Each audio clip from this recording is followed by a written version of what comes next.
friends, I welcome you back to this new lecture of carbon classes. आज के lecture में हम किसके ऊपर बात करेंगे? आज के लेक्चर में हम बात करेंगे एक very important topic that is formation of aspirin पर। सो एस्पिरिन है क्या? सर एस्पिरिन एक NSAID है। NSAID मतलब non steroidal anti inflammatory drug, non steroidal anti inflammatory drug. ठीक है, अब एंटी इन्फ्लामेटरी से तुम्हें एक बात तो समझ आ गई, सर इसका एक एंटी इन्फ्लामेटरी फंक्शन तो होगा। ठीक है, रेस्ट फंक्शन क्या होता है इसका? Rest function is it acts as an analgesic that is relieves pain, it relieves pain and it also shows antiplatelet effect. So it also has antiplatelet effect. ठीक है, प्लेटलेट की वजह से क्लॉटिंग में आप एस्पिरिन दे सकते हो। सो नाउ लेट्स बिगिन कि एस्पिरिन की रिएक्शन होती कैसे। पहले पढ़ लेते हैं एस्पिरिन बनती कैसे। Sir aspirin is formed by acetylation of salicylic acid. So this is your salicylic acid.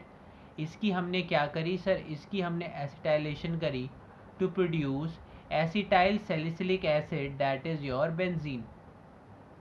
To produce acetyl salicylic acid that is your benzene. ठीक है, प्लस क्या बनता है? प्लस में बनता है तुम्हारा एथेनोइक एसिड। सो सैलिसिलिक एसिड का acetylation produces your acetyl salicylic acid plus ethanoic acid. ठीक है, अब फटाफट चलते हैं इसकी मैकेनिज्म पे। गाइस इसकी मैकेनिज्म पे चलते हैं। सो मैकेनिज्म बहुत सिंपल सी है। पहले तो तुम्हें रिएक्शन करानी है किसकी? सैलिसिलिक एसिड की, और सैलिसिलिक एसिड की बेसिकली एसिटाइलेशन करानी है। ठीक है, अब हम वही एसिटाइलेशन करा रहे हैं।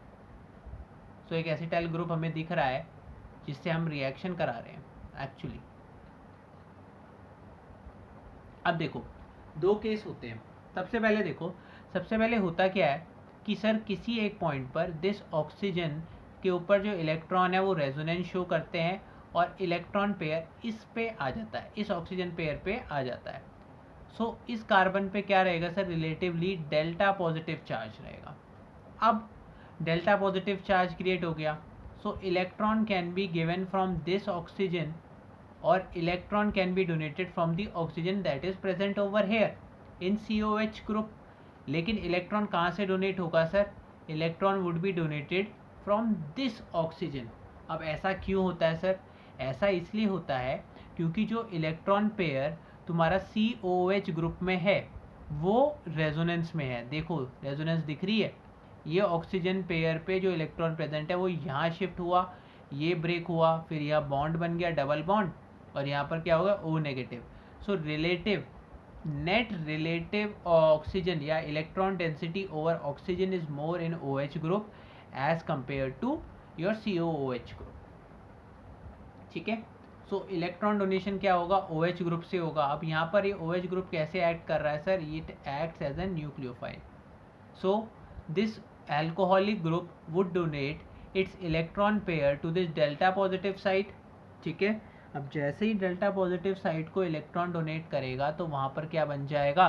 वहाँ पर बॉन्ड बन जाएगा। अब बॉन्ड बनेगा तो साइमल्टेनियसली क्या होगा? ये बॉन्ड का ब्रेकेज और O पे आ जाएगा नेगेटिव चार्ज। ठीक है, ये बॉन्ड टूट जाएगा और O पे आ जाएगा नेगेटिव चार्ज। ध्यान से देखो, इसको यहाँ से जोड़ दो। ठीक है, इस O को इस कार्बन से जोड़ दो, तो जोड़ के जो बना वो ये है। बात समझ में आई? अब देखो, अब इस O पे पॉजिटिव चार्ज आया क्योंकि इसने अपना लोन पेयर ऑफ इलेक्ट्रॉन इस कार्बन को दिया था। सो ऑक्सीजन क्या करेगा? अपने इलेक्ट्रॉन वापस लेगा। कैसे? ये बॉन्ड ब्रेक करके।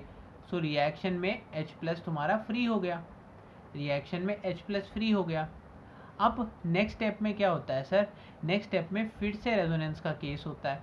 ठीक है, फिर से रेजोनेंस का केस कैसे हुआ? अब देखो यहाँ से जो इलेक्ट्रॉन है वो यहाँ डोनेट हुए, साइमल्टेनियसली ये बॉन्ड ब्रेक हुआ। ठीक है, इससे क्या हुआ? इससे इस कार्बन पे एक डेल्टा पॉजिटिव चार्ज बढ़ गया। ठीक है, इससे इस कार्बन में डेल्टा पॉजिटिव चार्ज बन गया।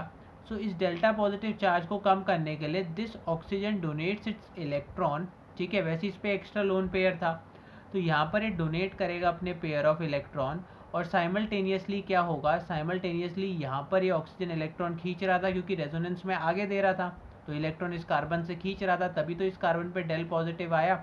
तो जैसे ही यहाँ electron through back bonding this oxygen देता है, वैसे ही क्या होगा, वैसे ही वो बॉन्ड टूट जाएगा, वैसे ही ये बॉन्ड टूट जाएगा, और मकर रिएक्शन में क्या फ्री हो जाएगा, CH3COO माइनस, ठीक है। इसके साथ क्या आके जुड़ जाएगा सर, इसके साथ H प्लस आके जुड़ जाएगा to form ethanoic acid, to form ethanoic acid. और रिएक्शन में बच क्या गया तुम्हारा, रिएक्शन में बच गया हमारा main product, that is acetyl salicylic acid, acetyl salicylic acid, ठीक है, दैट इज कॉल्ड एस्पिरिन।